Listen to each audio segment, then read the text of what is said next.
My name is Lily. The ceiling fan in our old flat clicked like a tired metronome, pushing warm air across the room in slow, useless circles.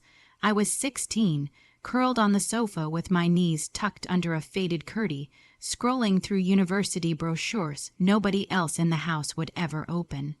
Amy was in the kitchen, the clatter of steel on steel drowning out the TV news. Abu sat in his armchair, eyes fixed on the screen, thumb rubbing the worry bead on his task. Be click, click, click. Same rhythm every evening. Same silence between us. I remember the exact smell. Cumin, diesel from the street, and the faint sweetness of the rosewater Amy dabbed behind her ears. I used to think homes had scents that held you together. Ours smelled like waiting, waiting for Abu to ask how my day was, waiting for Amy to notice the dark circles under my eyes, waiting for my little brother Hamza to stop treating me like background noise. "Beta, bring water," Amy called without looking up. I unfolded myself, patted across the cool marble, and set the glass on the table. Abu didn't glance away from the cricket highlights. Hamza, sprawled on the carpet, snatched the remote. "Ayesha, move, you're blocking the screen." I moved, I always moved. School was my only oxygen. Teachers said I had potential. A potential meant late nights under a single bulb, textbooks balanced on my lap while the rest of the house slept. I won a partial scholarship to a university 3 hours away in Lahore. When I showed Abu the acceptance letter, he turned the page of his newspaper. Lahore, girls stay close to home. Amy wrung her dupatta. Who will cook? Who will look after Hamza? Hamza needed looking after the way a cat needs a throne. I begged. I cried in the bathroom so they wouldn't hear. I wrote essays about independence and emailed counselors. Nothing. The brochure went into the drawer with my dreams. Then the fight started. Small at first, then sharp like broken glass. Abu, you think money grows on trees. Amy, we sacrificed everything for you. Hamza, stop being dramatic. Apa, I stopped talking. I saved every rupee from tutoring neighborhood kids. I opened a separate bank account on my phone when they were asleep. I told my best friend Sana, and she hugged me so hard my ribs hurt. When, she whispered. Soon, I said. The night I left, rain hammered the tin roof like 1,000 accusations. I packed one duffel, 2 kurtas, my laptop, the scholarship letter, and the photo of me at 6 on Abu's shoulders, back when his laugh still reached his eyes. I left a note on the fridge under the magnet, shaped like a tiny Kaaba. Gone to university. Don't worry. We'll call when I can. Ayesha, I waited for footsteps, for shouting, for anything. The fan kept clicking. The TV murmured. I slipped out, closed the gate softly, and walked to the D. We stand under dripping neem trees. The bus smelled of wet vinyl and chai. I pressed my forehead to the cool window and watched Rahim Yar Khan shrink behind me, yellow streetlights blurring into watercolor. Lahore swallowed me whole. Honking rickshaws, hostile bunk beds that squeaked like mice, instant noodles at 2 a.m. While cramming for midterms, I sent postcards the first month. No reply. I called Amy on Eid. She was busy with guests. I stopped trying. Years folded like paper cranes. I graduated top of my class, landed a junior copywriter job at an agency with glass walls and cold AC. I rented a tiny flat in Gulberg with a balcony where I grew mint in broken teacups. I dyed my hair lighter, laughed louder, dated a boy who quoted Gallup and burned toast. I posted photos, sunsets, coffee art, my first paycheck framed on the wall. I never tagged home. Sometimes, late at night, I'd stare at my phone and hover over Abu's number. My thumb would tremble, then retreat. The silence calcified into something I could carry. I thought they'd never notice the hole I left. I was wrong. It was a Tuesday in October, the kind of Lahore evening where the sky bruises purple and the call to prayer echoes off minarets like a slow exhale. I was on the balcony, barefoot, watering the mint when my phone buzzed against the tiles. Unknown number. I almost let it ring out, but the country code was the same as the one burned into my childhood. I answered. Ayesha. Abu's voice cracked like dry earth. I hadn't heard it in 4 years, yet it still carried the same authority, the same gravel that once made me flinch. Beta, where are you? I gripped the railing. The metal was sun, warm, grounding, Lahore. I said, my voice didn't shake. Progress. Silence stretched so long I thought the call dropped. Then, we need you to come home. Hamza's getting married. I laughed, short, sharp, involuntary. Congratulations to Hamza. Don't be difficult. He said, the girl's family is coming next week. They want to see the whole family together, respectable. You're the elder sister. It's your duty. Duty. The word landed like a slap I'd been waiting for. I pictured Hamza at 22, still sleeping till noon, still expecting Amy to iron his shirts. I pictured the girl, some cousin twice removed, probably nervous, clutching a tray of mid-eye while my parents pretended we were picture perfect. I'm busy, I said. Ayesha. His tone dipped into the old warning register. This isn't a request. Your mother hasn't been well. The doctor says stress. Stop. I closed my eyes. The mint leaves trembled in the breeze. You didn't notice when I left. You didn't call when I graduated. You didn't care when I stopped sending money for Hamza's PlayStation. Now you remember I exist because a rishta needs polishing. Another silence. Then Amy's voice, faint in the background. Give me the phone, scuffling, her breathing wheezy. Beta, please, just one weekend for your brother. I hung up. The phone buzzed again immediately. I declined. Again, declined. By the seventh call, my hands shook so badly I dropped it. The screen cracked in a spiderweb that looked like the map of every road I'd taken to get away. Sana found me an hour later, sitting on the kitchen floor, surrounded by shattered mint leaves. She didn't ask questions. She just made chai with extra elaichi and sat cross-legged beside me. They want the prodigal daughter for the photo op. I said.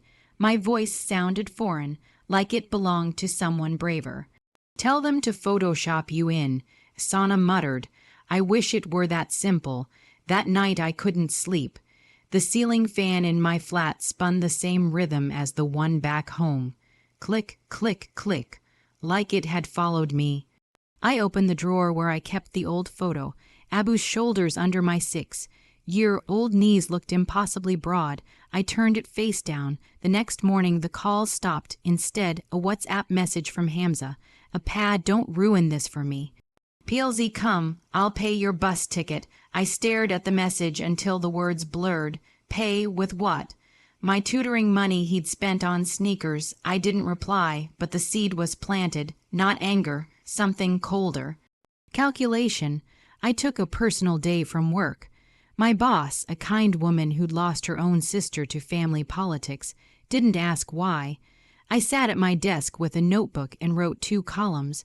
What they want, VS. What I can give. They wanted the illusion of unity. I could give them truth. I started small. I called the one auntie who still spoke to me, Khalida Kala, Amy's cousin, gossip hub of the Mohalla. Kala, I said, voice syrupy, Hamza's rishta sounds lovely. Tell me about the girl's family. 30 minutes later, I had names, addresses, and the fact that the groom's side was expected to gift gold bangles heavy enough to anchor a boat. Next, I opened Facebook. My old accounts, still linked to the family, had been dormant since I left. I updated the profile picture, me in a sleek blazer at the agency's annual dinner, city lights behind me. Caption, proud to be independent. Then I posted the graduation photo they'd never seen, tagged Sana, added #self-made.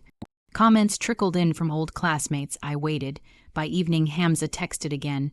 Why are you posting stuff now? Delete it. I smiled at the screen. Why, embarrassed your sister has a life, he called. I let it ring twice, then answered. What?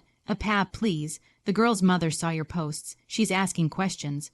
Why don't we ever talk about you? Where were you in the family Eid photo last year? Tell her the truth, I said. Tell her your parents didn't notice when I moved out at 18. Tell her I paid my own fees while you failed 2 semesters. Tell her stop. His voice cracked like puberty all over again.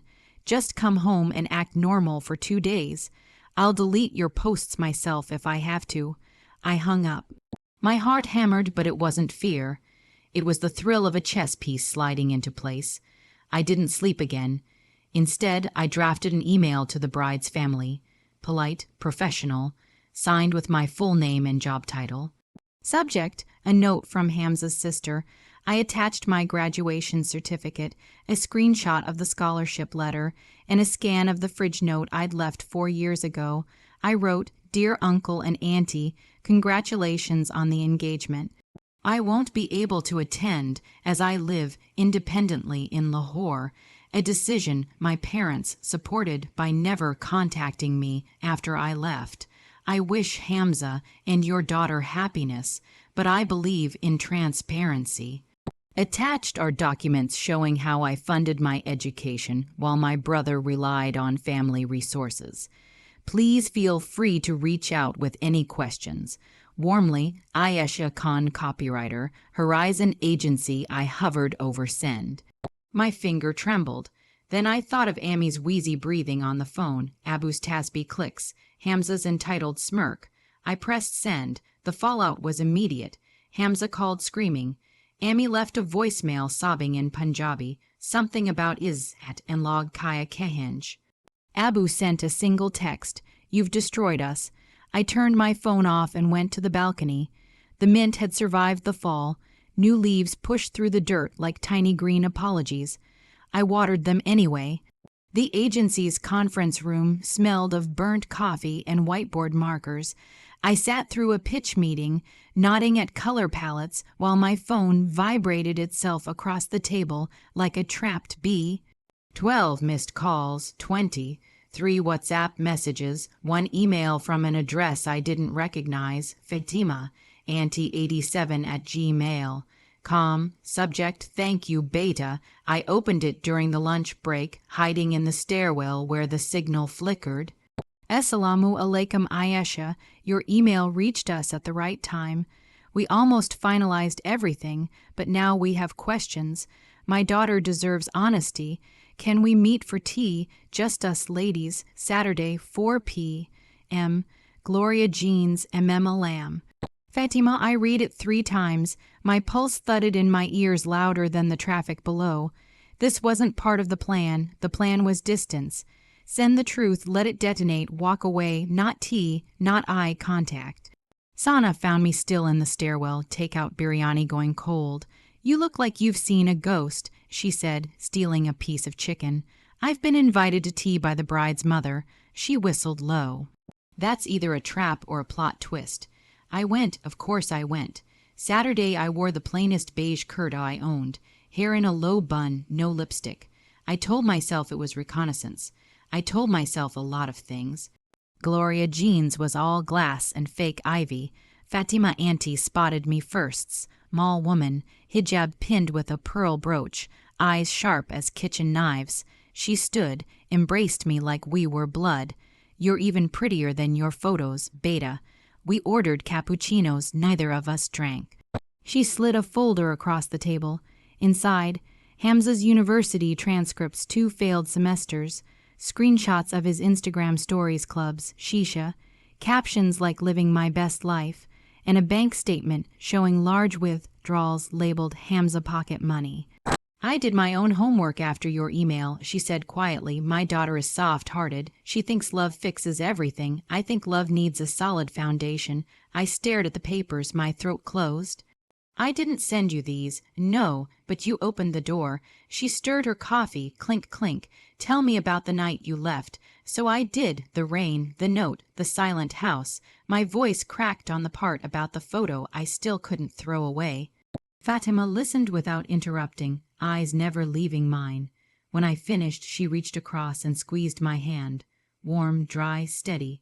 "Your parents called me yesterday," she said, begged me to ignore family misunderstandings.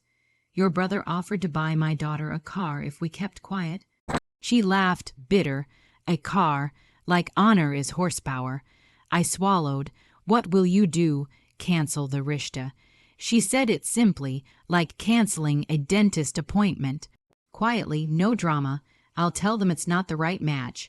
But I wanted you to know. Your truth saved my daughter from years of disappointment. I expected triumph. Instead, I felt hollow, like I'd screamed into a canyon, and the echo came back in someone else's voice.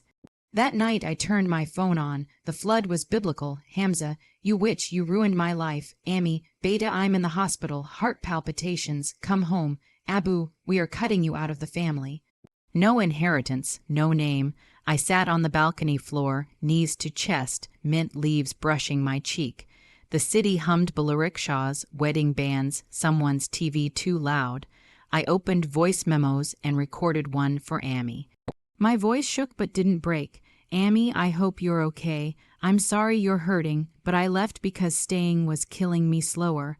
Hamza's engagement ending isn't my fault. It's the truth catching up. I love you, I always will, but I can't come home to fix what you never noticed was broken. I sent it, then I blocked every number except Sana's. The next week crawled. Work praised my focus. I was surviving on adrenaline and cold brew. Then the package arrived. No return address, just my name in Abu's spiky handwriting. Inside, the childhood photo, edges curled, and a single line on the back. You were always too much trouble. I laughed until I cried.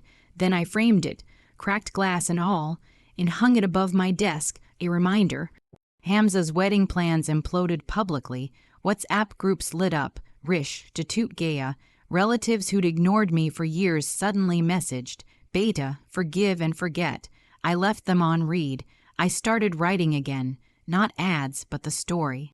Late nights, the cursor blinking like a heartbeat. I titled the draft The Daughter They Forgot to Notice. Sana read the first chapter and cried into her chai. This is going to break the internet, she said.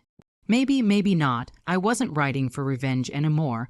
I was writing to exercise the click of that ceiling fan, the weight of silence heavier than any luggage. One evening, 3 months later, my doorbell rang.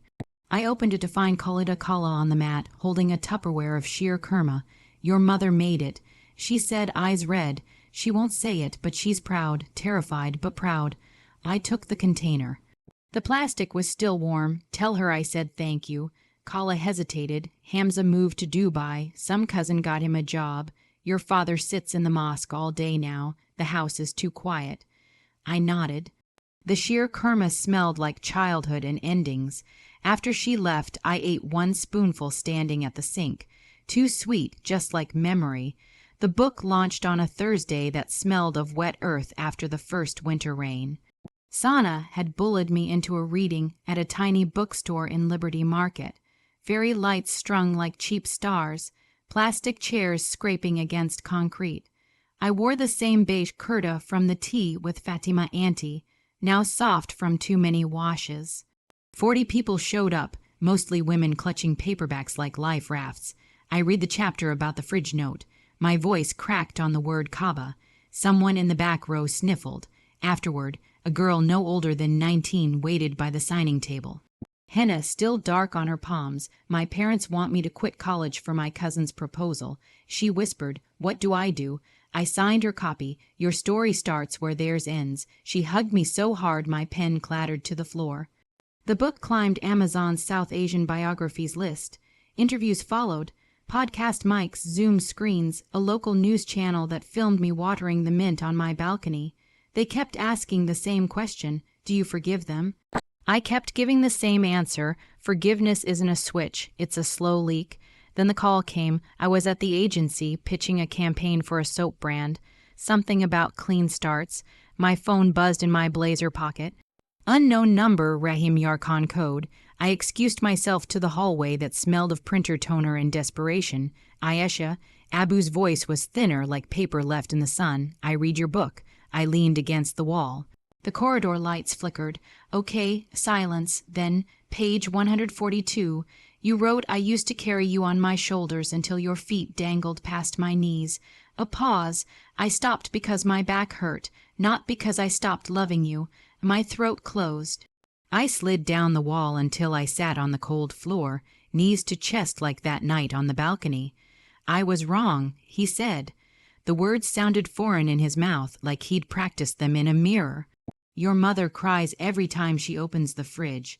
The magnet is still there. The note, yellow now. I pressed the phone harder to my ear, as if I could crawl through it and see. Why call now? Hamza's boss and sent him home, said he was unreliable, he's sleeping in your old room, keeps asking for the ceiling fan to be fixed, it clicks, a ragged breath, we noticed, Beta, too late, but we noticed, I closed my eyes. The hallway smelled like rain through an open window. I can't come home, Abu, I know. Another pause, but can I send you something? 2 days later, a courier delivered a small wooden box. Inside, the worry bead from his Tasbih worn smooth and a new fridge magnet. This one a tiny laptop. On the back, in Amy's shaky handwriting, for your new stories, I hung the magnet on my own fridge next to the grocery list. The bead went into the mint pot half, buried in soil. New roots would grow around it. Hamza texted once, 6 months later. Sorry, I replied with a single voice note. Prove it with actions, not words. He blocked me. Progress, I guess. The book tour took me to Karachi, Islamabad, even London. Everywhere, daughters slipped me notes. Thank you for saying the quiet part out loud. I kept them in a shoebox under my bed. On bad nights, I read one aloud to the empty room. The words tasted like vindication and grief, mixed. 1 year after publication, I returned to Rahim Yar Khan. Not to stay, just to see. I took the night bus, arrived at dawn when the sky was the color of oversteeped chai. The old flat looked smaller, paint peeling like sunburnt skin. I stood across the street under the same neem tree, duffel bag at my feet like déjà vu. The gate creaked. Amy stepped out in her faded floral nightgown, hair loose and gray. She looked both older and lighter, like grief had hollowed her out and something softer had moved in. Our eyes met. She didn't wave, didn't call out, just pressed her hand to her heart, then to her lips. I mirrored the gesture. Then I turned and walked to the bus stand. The driver recognized me. Back so soon? He asked. Not back, I said, just checking the rearview mirror. As the bus pulled away, I watched the flat shrink again. Smaller this time, almost toy-like. The ceiling fan's click echoed in my bones, but it sounded different now. Like a heartbeat learning a new rhythm, I never went inside. I didn't need to. The hole I left had become a doorway, for me, for the girl with henna, for every daughter who reads page 142 and decides her shoulders are broad enough to carry herself. Sometimes, late at night, I water the mint and touch the worry bead buried in the soil. It's warm from the roots. I whisper to it the way Abu once whispered prayers. Thank you for the silence, it taught me how loud my own voice could be. And in the quiet that follows, I finally hear the answer I was waiting for all those years.